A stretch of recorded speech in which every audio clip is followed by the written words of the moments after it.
Good news today, नई उम्मीद जगाने वाला हिंदी न्यूज चैनल।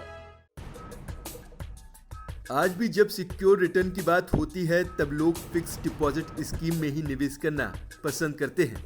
अगर आप भी फिक्स डिपॉजिट में पैसा डालते हैं तो ये खबर आपके लिए बेहद जरूरी है। अब आपको एफडी कराने से पहले थोड़ी समझदारी से काम लेना होगा।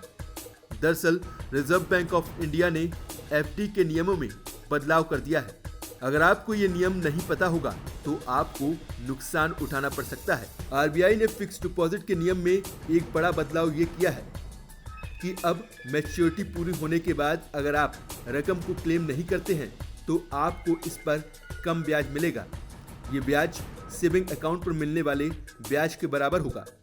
अभी आमतौर पर बैंक 5 से 10 साल की लंबी अवधि वाले एफडी पर 5% से ज्यादा का ब्याज देते हैं, जबकि सेविंग अकाउंट पर ब्याज दरें 3 से 4% के आसपास होती हैं। आरबीआई की ओर से जारी एक सर्कुलर में कहा गया है कि अगर फिक्स डिपॉजिट मैच्योर होता है और राशि का भुगतान नहीं हो पाता है या इस पर दावा नहीं किया जाता है तो उस पर ब्याज दर सेविंग अकाउंट के हिसाब से या फिर मैच्योर्ड एफडी पर निर्धारित ब्याज दर जो भी कम हो वो दी जाएंगी।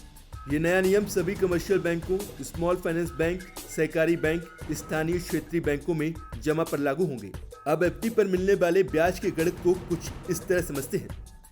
मान लीजिए आपने 5 साल की मैच्योरिटी वाला एफडी करवाया है जो आज मैच्योर हुआ है, लेकिन आप ये पैसा नहीं निकाल रहे हैं तो इस पर 2 परिस्थितियां होंगी।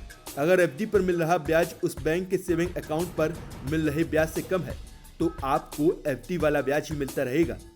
अगर एफडी पर मिल रहा ब्याज सेविंग अकाउंट पर मिल रहे ब्याज से ज़्यादा है तो आपको सेविंग अकाउंट पर मिल रहा ब्याज मैच्योरिटी के बाद मिलेगा। पहले जब आपकी एफडी मैच्योर हो जाती थी और अगर आप इसका पैसा नहीं निकालते थे या इस पर दावा नहीं करते थे तो बैंक आपकी एफडी को उसी अवधि के लिए आगे बढ़ा देता था जिसके लिए आपने पहले एफडी की थी। लेकिन अब ऐसा नहीं होगा। अब मैच्योरिटी पर पैसा नहीं निकालने पर उस पर एफडी का ब्याज नहीं मिलेगा। इसीलिए बेहतर होगा कि आप मैच्योरिटी के बाद तुरंत ही पैसा निकाल लें।